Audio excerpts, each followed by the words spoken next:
DJ कादर DJ कादर हर सीधी हर सीधी हर सीधी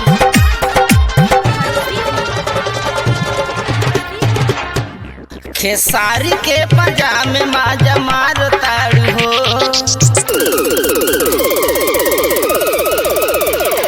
खेसारी के पजामे माजा मार ताड़ू हो।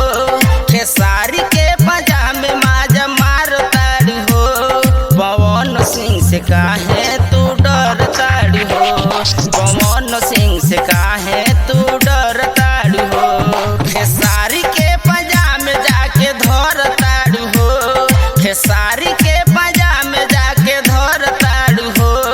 पवन सिंह से काहे तू डर ताड़ू हो।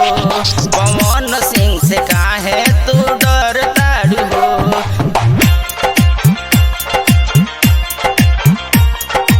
हर सीधी हर सीधी हर सीधी हर सीधी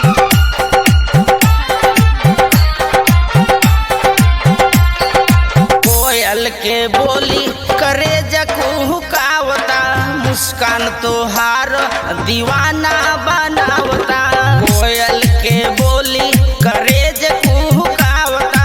मुस्कान तोहार दीवाना बनावता। यूपी बिहार में जिला जवार में यूपी बिहार में जिला जवार में सबके नजर में बसल बाड़ू हो। पवन सिंह से काहे तू डर ताड़ू हो। पवन सिंह से काहे तू डर ताड़ू हो।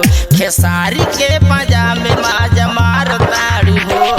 पवन सिंह से काहे तू डर ताड़ू हो।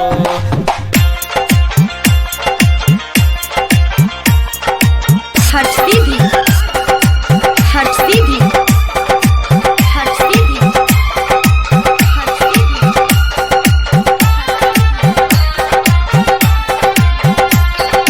केहू देता गाली केहू करता बड़ाई। मीडिया एक बार में बात सब आई। केहू देता गाली केहू करता बड़ाई। मीडिया एक बार में बात सब आई। इंडिया नेपाल में सब कर ख्याल में इंडिया नेपाल में सब कर ख्याल में व्यास विनोद के दिल में रहताड़ू हो।